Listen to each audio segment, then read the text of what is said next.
Ladies and gentlemen, welcome back once again to Morning Math Time. Well, that's a better name for it. What have I been calling it? Math in the morning? Hold on, let me get you that good. I hope that wasn't too loud. Oh. Let's see. Oops. Get that out of there. Hope there was nothing incriminating in there. Let me also pull up the chats. I forgot to pull up the YouTube chat. Let me get close to the mic so we don't echo. Let's see here. Go live. Come on, math in the morning. There we go. We don't want to miss YouTube chats like we did last night. That would be bad. Okay. Let's get started here.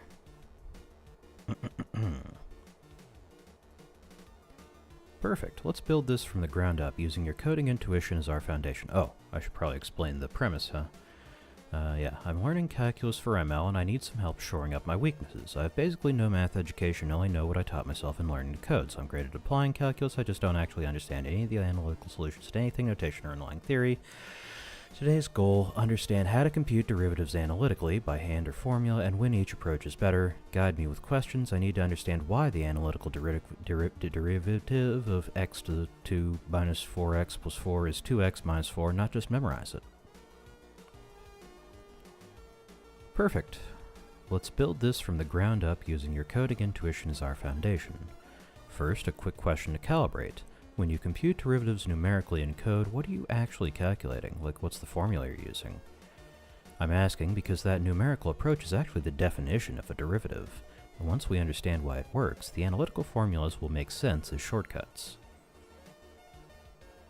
While you think about that, let me give you a hint about where we're headed. You know the function f of x equals x squared minus 4x plus 4? Uh-huh. If you were to plot it, it's a parabola. The derivative at any point tells you the slope of the curve at that exact point. The numerical approach says, let's move a tiny bit to the right and see how much the function changed. Something like slope approximately equals f of x plus 0.0001 minus f of x divided by 0.001. The analytical approach figures out a formula that gives you the exact slope without needing that tiny step. So here's my first real question. If you plug x equals 3 into your numerical derivative calculator for f of x equals x squared minus 4x plus 4, what slope do you get?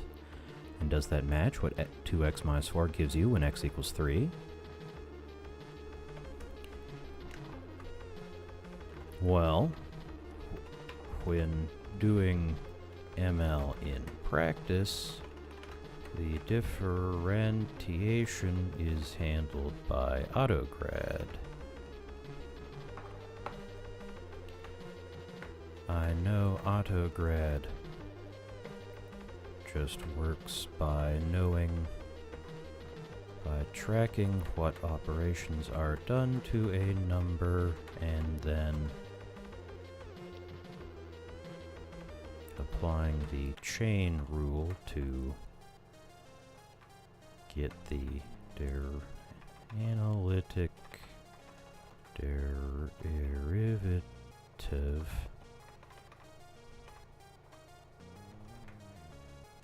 for free, but I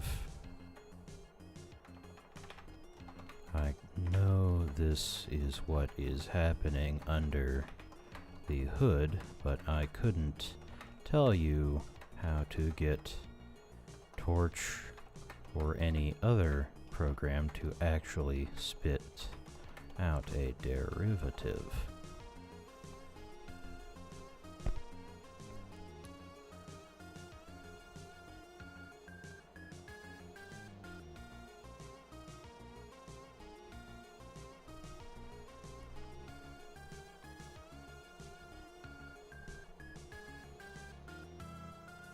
Yeah? Okay, I think that's my answer. My answer is I don't know.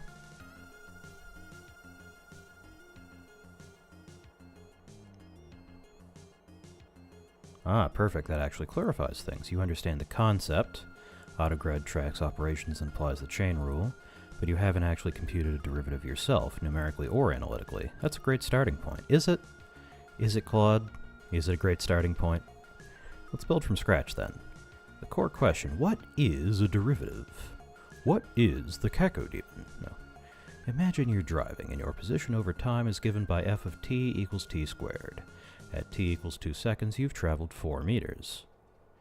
At t equals 3 seconds, you've traveled 9 meters.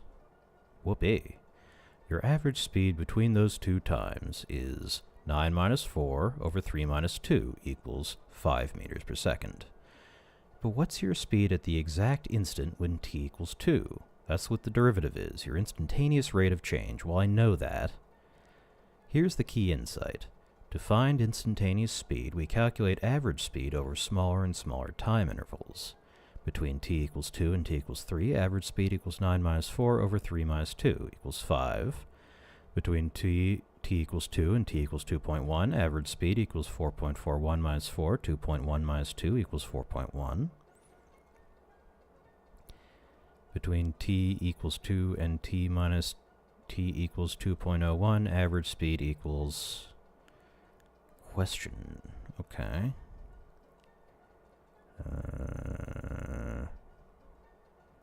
F of t equals t squared. I was kind of hoping I wouldn't be actually doing math this morning. Okay, let me pull up my calculator. Should I be... I'll add another screen capture for my calculator. How about that? Add source. Ooh, this is a bop. Screen capture. Calculator. Calculator, I hardly know her. No. There we go. Where are we putting this? I'll just kind of hide it in the corner here. Here, let's move the Claude interface over to the left. No? Okay. Come on, Claude, just scooch over. No. How do I use OBS? How does this work? I don't know. Oh, that's not what I wanted. That's not what I wanted at all. Okay, we'll move this over here. And then expand dong. There we go. I hope that looks okay for everybody. Ugh. I think that's the best it's gonna get. Your perfect world has been upset. Wow, my stomach is absolutely rebelling.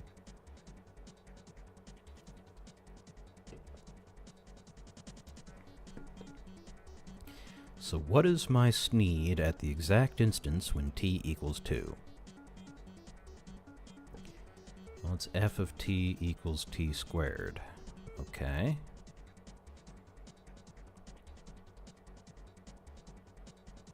That's some serious driving. If my speed is exponential. Well, am I in a Tesla here? I rented a Tesla once off Turo, and I went to pass somebody and accidentally got going 150 miles an hour. At t equals 3 seconds, yeah. What's your speed at the exact instance when t equals 2? Well, I mean, it's, yeah, it's, well, that would be f 0.01, or no, 2.01 minus f2, and f 2.01 minus f2. So, let's see, maybe I can crop this to just the, you guys need to see, it's fine. So, 2.01, how do I square on this thing? There we go.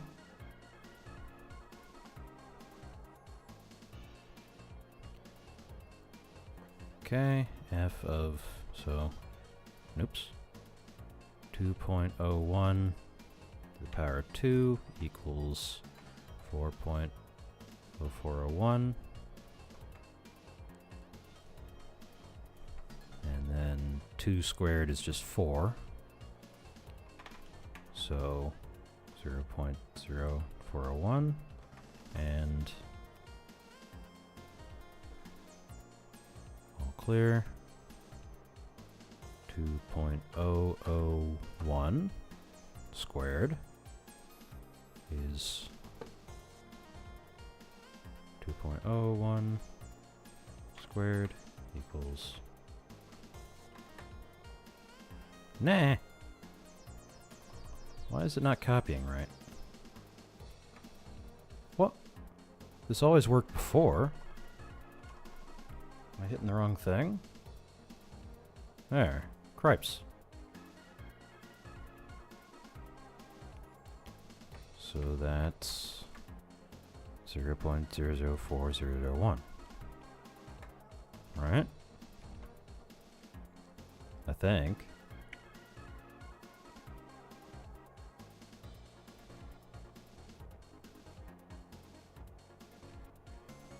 Oh, but I also have to divide by the...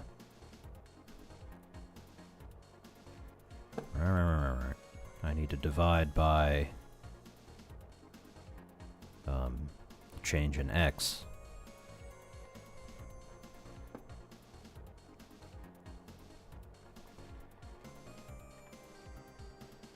Okay.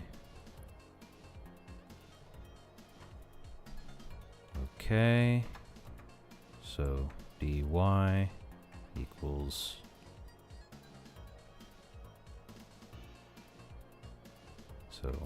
for dy delta y, that's the change in y,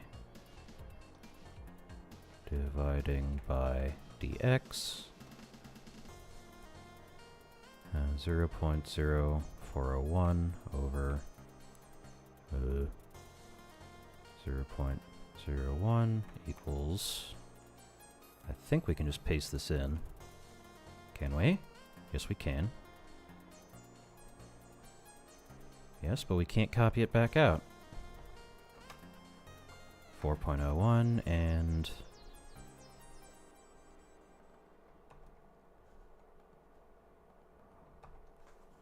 over 0.01 equals 4.01.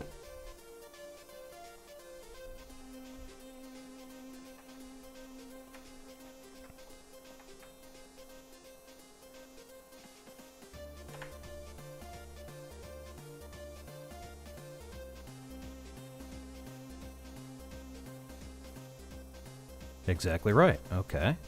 Now look at that pattern. Interval of 1, speed equals 5. Interval of 0.1, speed equals 4.1. Interval of 0.01, speed equals 4.01. Interval of 0.001, speed equals 4.001. It's clearly heading towards 4 as the interval shrinks to 0. So the instantaneous speed, the derivative at t equals 2, is exactly 4. Now here's the magic.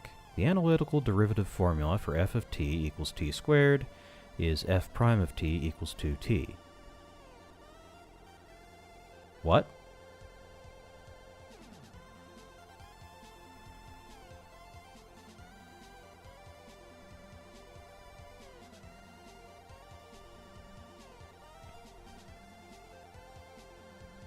The analytical derivative formula for f of t equals t squared is f prime equals f prime of t equals 2t. I mean, that means the derivative, obviously. I think I remember that from calculus class. This means the derivative? Okay. I'll take your word for it. Plug in t equals 2. F prime of 2 equals 2. 2 equals 4. Same answer, no tedious calculations needed. But here's what I want you to really understand, the question that will unlock everything. Why does squaring t squared give us 2t as the derivative? Let's figure it out together. Well, it's because it's exponential. The ascent of the y is always twice the change in x because it's a square. When you calculate 2.01 squared minus 2 squared, you got 0.0401. Let me rewrite this calculation in a revealing way. 2.01 squared minus 2 squared. What? What? 2.01 squared minus 2 squared equals 2 plus 0.01 squared minus 2 squared.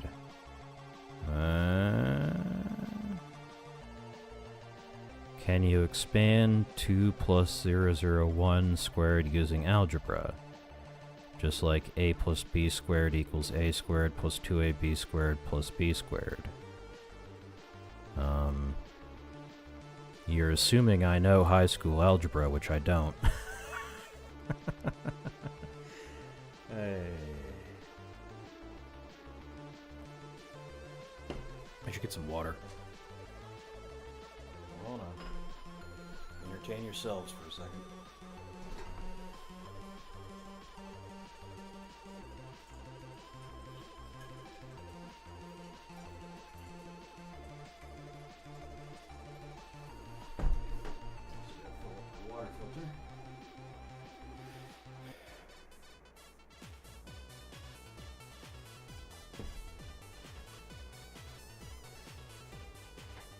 Can you expand 2 plus 001 squared using algebra?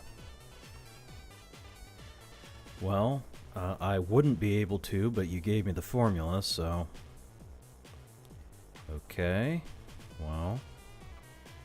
A squared plus 2ab squared plus b squared. I vaguely remember why it comes out like that, because you multiply a times a, then you multiply a times b, then you multiply b times a, so that's your 2ab, and then b times itself, so that's b squared. Yeah, I get it.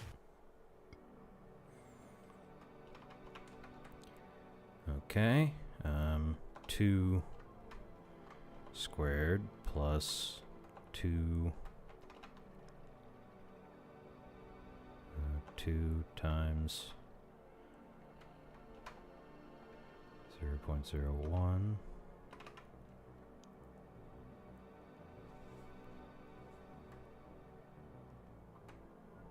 plus 0.001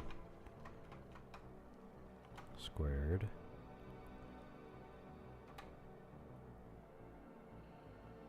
What happens to each term when you subtract 2 squared? What? And then divide by 0.01? What? Oh. Okay. Well, that's a neat trick, but I don't see how that helps me.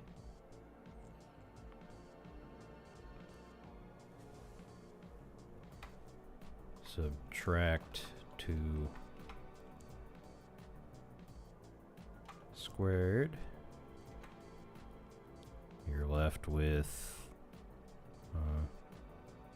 2 times 0.01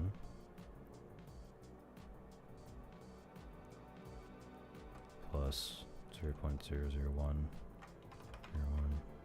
times 2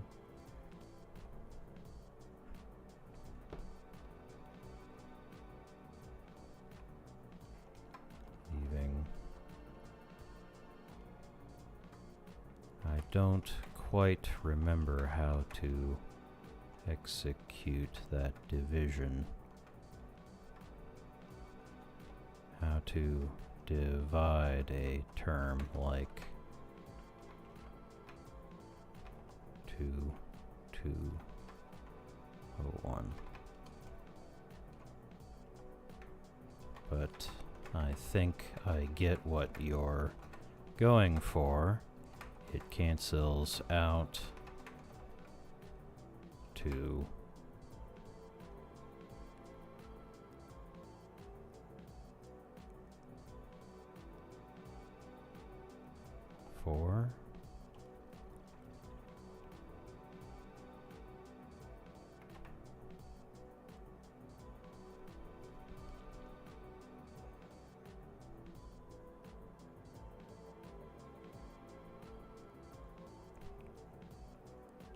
almost there. Let me help you with that division step because it's the key insight. After subtracting 2 squared, you have... Oh, and the formatting just glitched. That's great. Thanks, Anthropic. Very cool.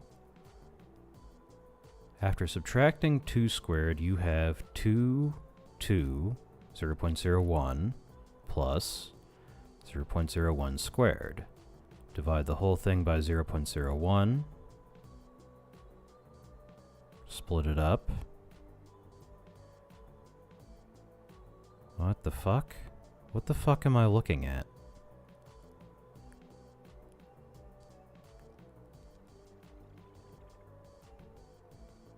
Huh?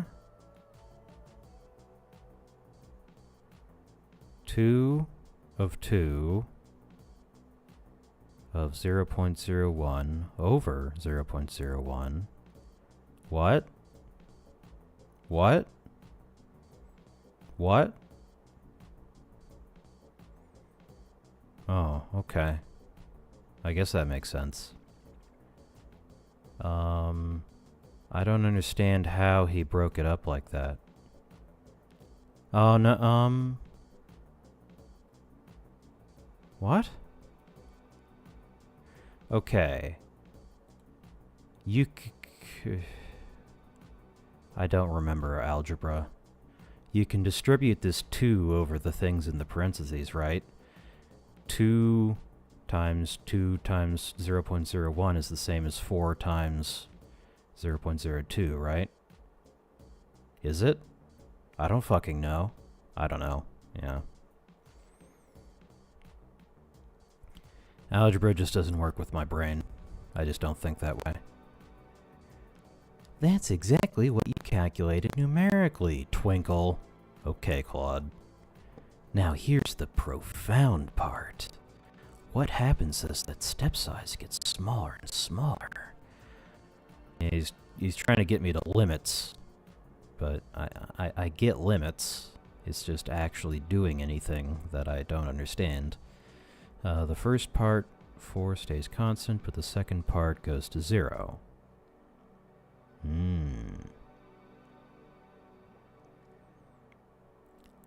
No, I think he's on to something here. Here's the profound fart.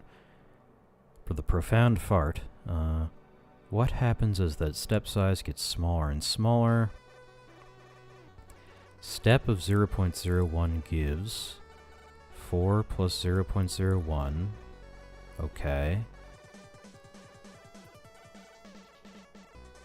Yeah, so if we kind of scroll back up,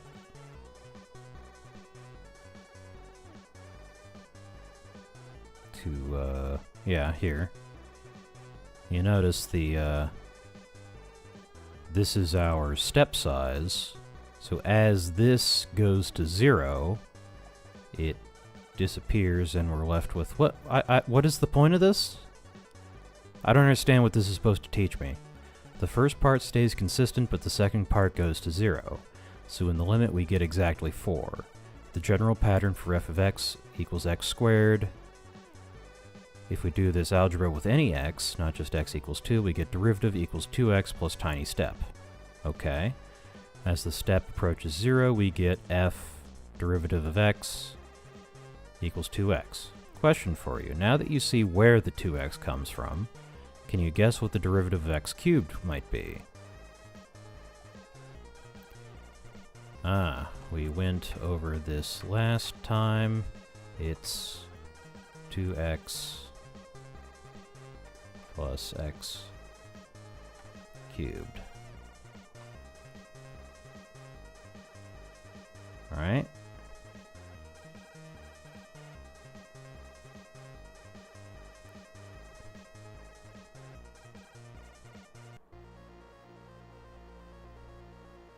I think. I remember right. There's a pattern that starts out 0x plus x. So 1 equals x.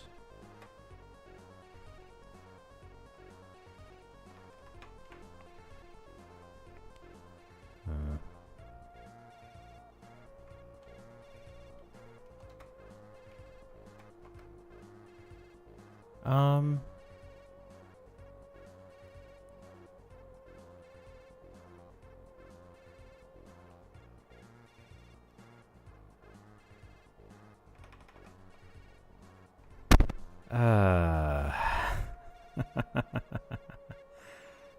Okay, let's go back to our previous... Stop showing my previous chats. I don't want people seeing that. It's, n xn minus 1, yeah. It's not 3x, it's just 3. Wait, what? Yeah, okay, no, I was wrong. It's 2x squared. Like 0x 0x1, or no, it's 1x to the 1. No. What?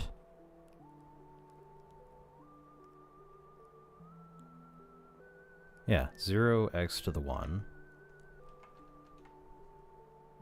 1x to the 2.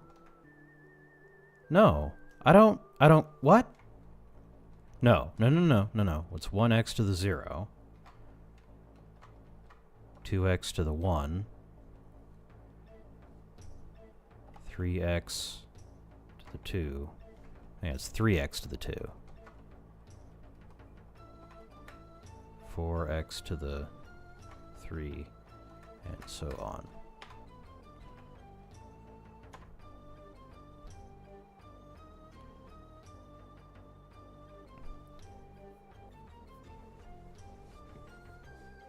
Exactly, that's the power rule. For f of x equals x to the n, the derivative of f is f prime of x equals n times x to the power of n minus 1. You've got the pattern memorized, but now let's understand why it works, because that understanding will help you with more complex functions. The y comes from the same algebra we just did. When we expanded 2 plus 0.01 to the squared, we got an x2 term, cancels when we subtract, and a 2x times h term. This became 2x after dividing by h. h2 to h squared term goes to 0 in the limit. If you expand x plus h cubed, you'd get x cubed term cancels, 3x squared times h term becomes 3h squared after dividing. Smaller terms with h squared and h cubed go to 0. The pattern continues. The coefficient and the power dropping by 1 both come from that binomial expansion. Now let's tackle your original function. F of x equals x squared minus 4x plus 4. I'm already getting more out of this than I got out of my entire college degree. That I paid, what, $50,000 for? You said the derivative is 2x minus 4. Let's figure out why using what we know. Did I say that? Did I say that? When did I say that? When did I say that? I don't remember. I don't remember saying that. I think you're putting words in my mouth, Claude. But sure, I said the derivative is 2x minus 4. Yeah, I figured it out, sure. Let's figure out why using what we know. We can find the derivative of each term separately. Derivative of x squared equals 2x. Derivative of minus 4x equals... Derivative of 4 equals... Question, what do you think happens when you take the derivative of minus 4x? Try the same logic. What's the rate of change of this term? Well, it's obviously, it's linear. The rate of change is just going to be,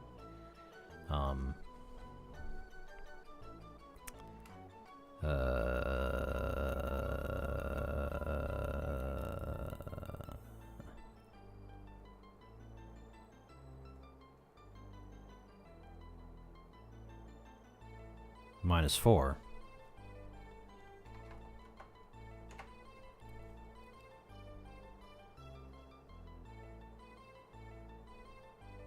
Yes, exactly right.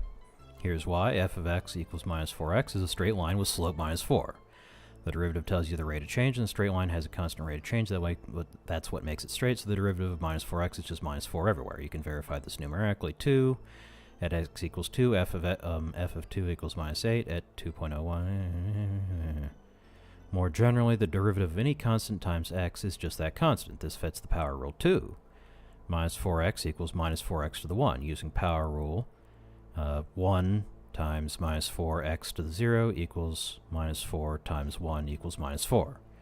Last piece. What about the derivative of that constant term, the plus 4? The derivative of a constant is 0. It's constant.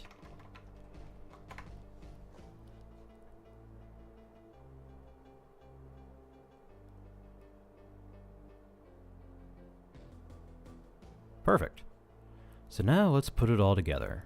F of x equals x squared minus 4x plus 4. Taking the derivative of each term, x squared becomes 2x, minus 4x becomes minus 4, 4 becomes 0, therefore f prime of x equals 2x minus 4 plus 0 equals 2x minus 4. Clear as mud? No, I get it. I do get it. It's just right, but what do you do once the power rule doesn't help you anymore? But here's an important question. Why are we allowed to take the derivative of each term separately like that? Think about what a derivative means. It's measuring how fast the total function is changing. If f of x equals first thing plus second thing plus third thing, then the rate of change of the total equals... Oh yeah, it's because you can calculate and sum the derivatives because the change in the total is the sum of the change in the terms. Okay, what's the derivative of g of x equals 3x to the 4? Oh boy, okay.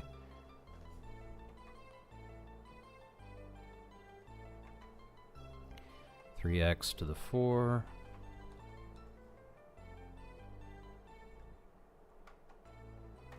That would be 3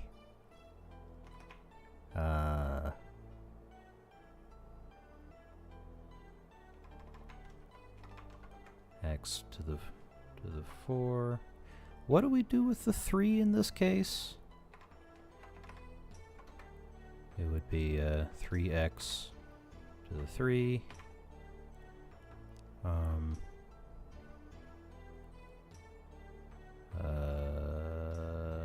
What happens to the 3?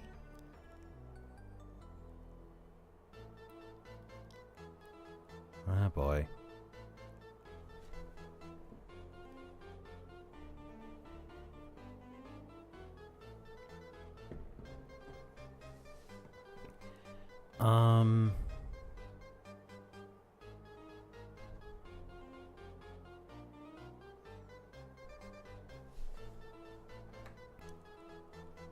I'm not sure how to combine the effect of the cube of the power of 4 and the effect of the multiplication by 3.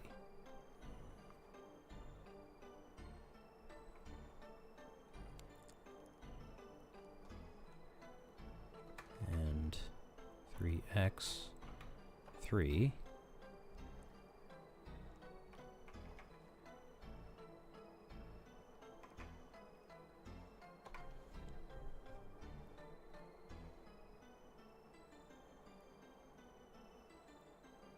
Great question. This is a key point. 3 is just a constant multiplier. It's not changing, it's just scaling everything, so it just comes along for the ride. Because the derivative of 3x is just 3. Yeah? Yeah? Yeah. Yeah? Yeah. Yeah. The derivative of 3x is just 3. The 3 is just a constant multiplier. It's not changing, it's just scaling everything. so it comes along for the ride. Think of it this way. If f of x equals x to the 4, then f prime of x equals 4x to the 3. If g of x equals 3f of x equals 3x to the cube, or 3x to the 4, then g prime of x equals 3 times f prime of x. 3 times 4x cubed equals 12x cubed. The constant multiplier stays, and you apply the power rule to the x part. Here's the pattern. Derivative of c times x to the n equals c times n times x to the power of n minus 1. Okay. Okay. Alright, so yeah, you just multiply it. It really is that simple. Yeah, yeah, that makes sense, because you're multiplying it. So you multiply it, right? You're multiplying it in the original function, so you multiply it in the derivative. Okay. So 3x to the 4, 3,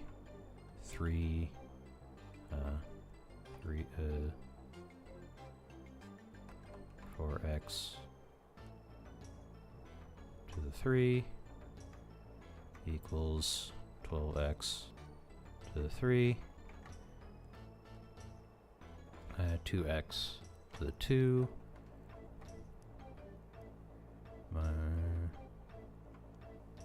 minus 2, 2 equals minus 4. So next, 7, my 1.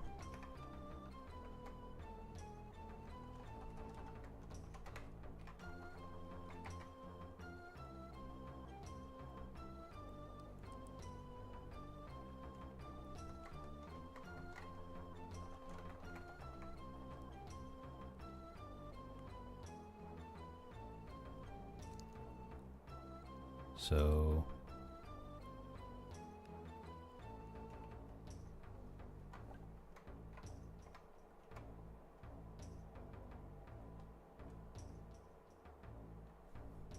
hold on. Something's not right. No. Yeah.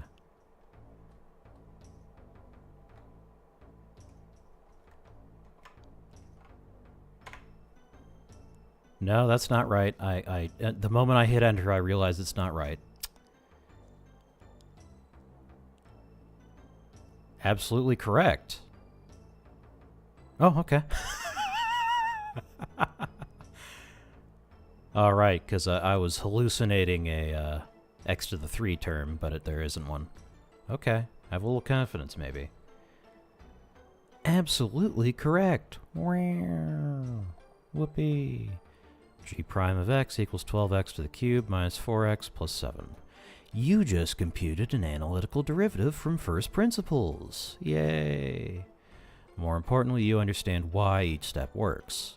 Power rule drops the exponent in multiples, constants multiply through, constant terms vanish. You can work term by term. Let's pause and appreciate what you just learned. An hour ago, you said the formula 2x minus 4 was something you just memorized. Now you understand it comes from the limiting process of shrinking intervals, binomial expansion algebra, 3 simple rules, power rule, constant multiple, sum of derivatives. That's the difference between applying calculus and understanding it. Now for the second part of your goal. When is each approach better? You mentioned 3 approaches: numerical, tiny step approximation; analytical by hand, what we just did; autograd, automatic analytical. Question: given what you now know, when would you want to compute 12x to the cube minus 4x plus 7 by hand versus just letting autograd do it? And when might you actually prefer a numerical approximation?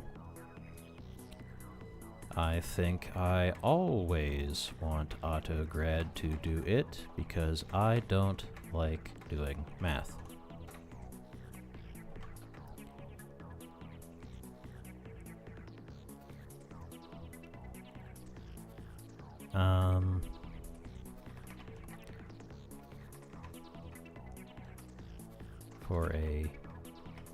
I would want a numerical approximation in cases where it's too difficult to calculate the analytic solution, or I don't actually know the exact formula, or the formula in practice has hundreds of terms like it would in a real.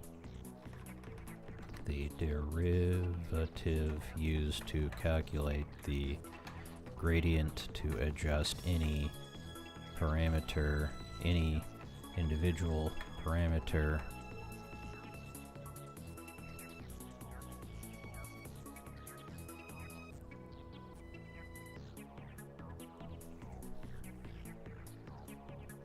where it's too difficult to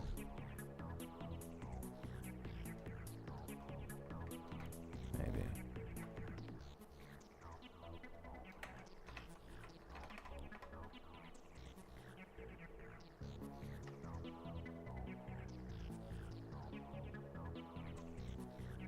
I can't imagine a case in practice where I would need to sit down and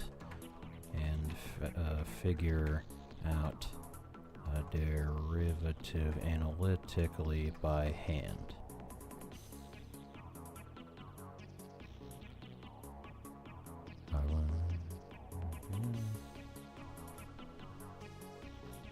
Like it's full of trig functions, etc.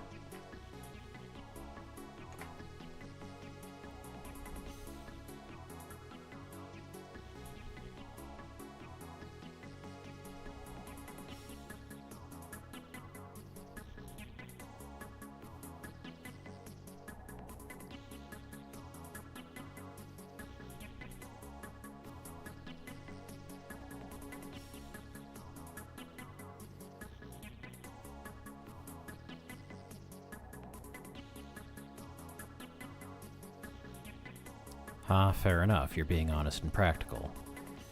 In ML, you're right, AutoGrad does the heavy lifting. But let me push back a bit and then validate your intuition. Why understanding analytical derivatives matters even if you never compute them by hand. Debugging. If your loss isn't decreasing, you need to know if the gradient should be 0 at that point or if something's broken. Understanding derivatives helps you reason about what's happening. Architecture choices. Why do we use ReLU instead of sigmoid? Part of it is derivative-related, vanishing gradients. You need to understand derivatives to understand why certain functions work better. I think I understand that. I think I understand enough. Efficiency. Sometimes you can simplify before computing. If you understand the derivative of x squared plus 2x plus 1, x plus 1 squared is just 2x plus 1, you might restructure your computation. Might I? Creating new things. Whether you're deriving a new loss function or optimization algorithms, you need to work out derivatives. That's rare, but it happens. But here's where you're wrong about one thing.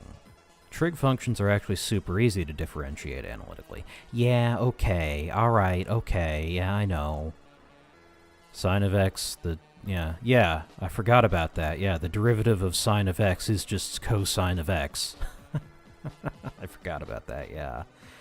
And the derivative of tangent is the secant squared. I've never heard of that. Or, well, I'm sure I've heard of it, I just don't remember it. That's way easier than some polynomial expressions. Numerical approximation is actually useful when you literally don't have a formula, data from sensors, black box function. The analytical derivative exists, but is so complicated it's slower to compute than just approximating, or you're verifying your analytical AutoGrad result. Gradient checking. Real talk, when would you actually sit down with pencil and paper? Well, let's say I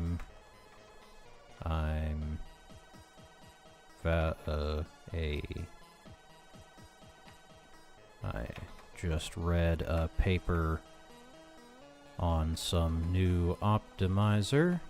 Maybe I would want to sit down and compute the derivatives of the functions involved to to verify that it would actually play nice with gradient descent, giving a nice smooth curve.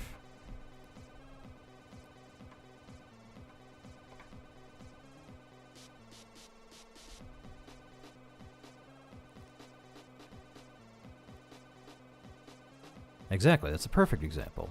Say you're reading a paper that proposes a new loss function or regularization term.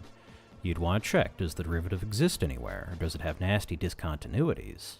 Is it smooth? Does the derivative change gradually, or does it have sharp corner? What happens near zero at extremes? Does the gradient explode or vanish? Is there a unique minimum, or will gradient descent get confused?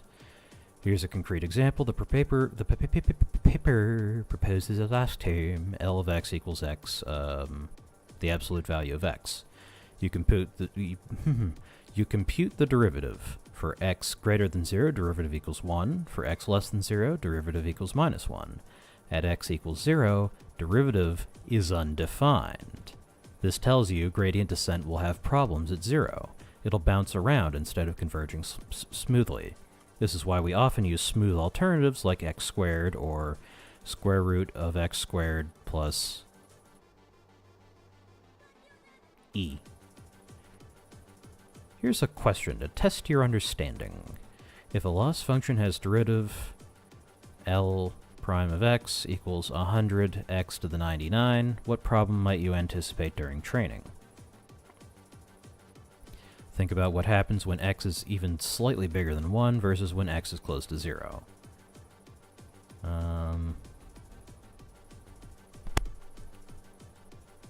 I would expect numerical issues.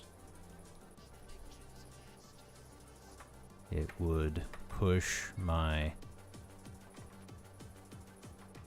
even a big fat. It seems likely it would push even a big fat double into a regime where the precision, where it doesn't have the kind of precision we need to do gradient descent, and the loss curve would go nuts, and we'd be left with a bag of random junk numbers instead of useful model weights. Am I on the right track?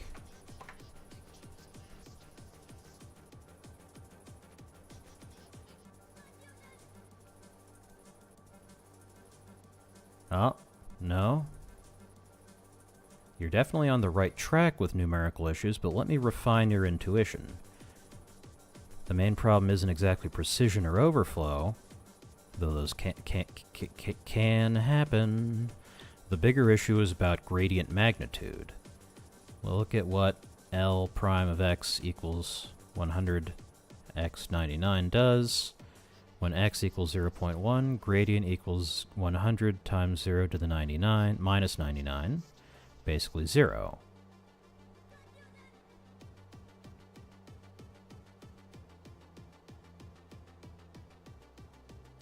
What? Okay, no, that makes sense. When x equals 1, gradient equals 100. When x equals 1.1, gradient equals 100 times x times 1.1 to the 99 equals 50,000. The problem, your learning rate has to work for all of these. If you set learning rate equals 0.01, near x equals 1.1, you take a step of 0.01 equals 50 grand. You explode, overshooting wildly. Near x equals 0.1, you take a step of 0.01 times 10 to the minus 97, you barely move. Learning is impossibly slow. This is called poor conditioning, or exploding or vanishing gradients. Different parts of your parameter space need radically different learning rates, but you only get one. A nice smooth curve for optimization means derivative doesn't change too drastically in different regions, no super steep or super flat areas, gradients are well scaled, similar magnitude across the space you're exploring. That's why x squared is nicer than x to the 100, even though both are smooth. Yeah, that makes sense. We don't want our theoretical loss landscape to have crazy peaks and valleys, or you'd like it to be as flat as possible so it's easy to navigate at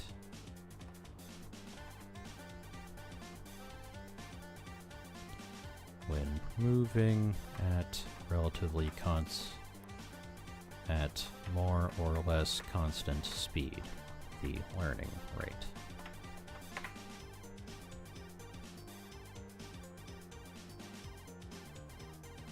Well, not as flat as possible. Yeah.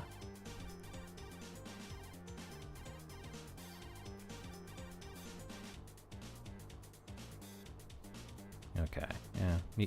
I get it. You don't want it to be flat. If it's flat, the gradients are near zero and you don't know which direction to go. What you want is smoothly and consistently sloped like a nice bowl shape.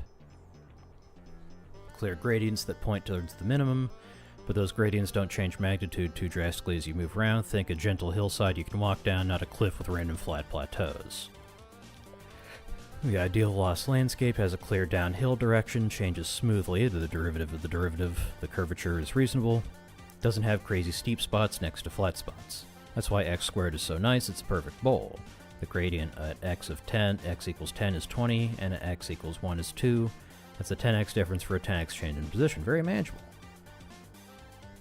Compared to x to the 100, where a tiny change in position gives you a million-fold change in gradient. Okay, I get it. That's the problem. Alright.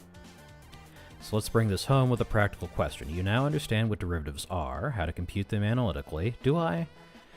Why certain functions are better for optimization.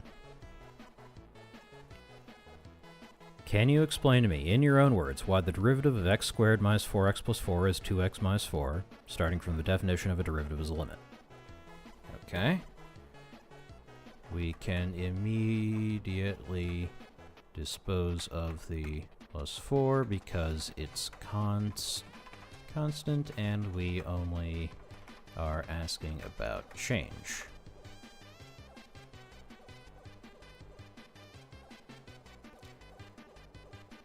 The derivative of, well, the derivative of, he's telling me to start from the limit, which isn't how I naturally think about it, is the thing. A derivative of 4x is just 4. A derivative of x squared is 2x by the power rule. The total change is the sum of the change in the terms, so we can sum the derivative of each term, 2x minus 4.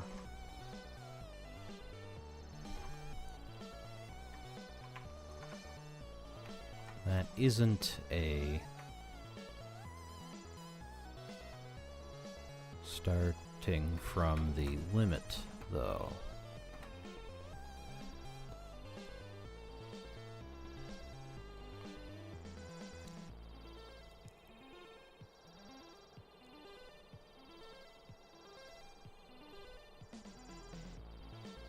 How do you get there from the concept of a limit?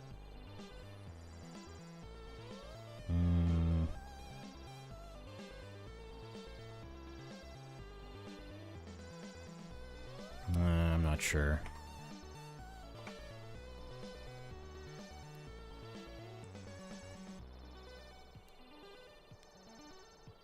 You're right, that's using the rules we derive, but not from the limit itself. Let me guide you through it from first principles for f of x equals x squared minus 4x plus 4. The derivative is f prime of x equals limit, as h goes to 0, of f of x plus h minus f of x over h. Let's compute f x plus h. F x plus h equals x plus h squared minus 4x plus h plus 4.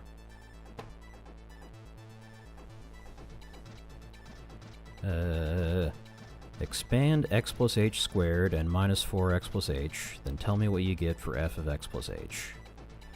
What if I really don't want to? Then we'll subtract f of x equals x squared. What if I really don't want to? I think I get it. I get it. I can't bring myself to do that. I just fucking hate math. Okay, I think this has been productive-ish. I think we'll call it here for today. I need to look back at my schedule. I guess I can look back at it now. Alright, you've already seen my sidebar, so I don't think there's anything too incriminating here. Let's see. Let's go back to our schedule.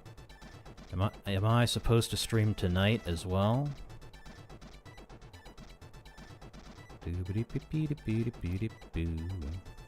I think I might be doing CCAT prep tonight. Because he's saying, oh, he wants me to do leak code practice. Okay, I guess I'll be on later tonight to do leak code practice? Maybe? Do you guys really want to see that?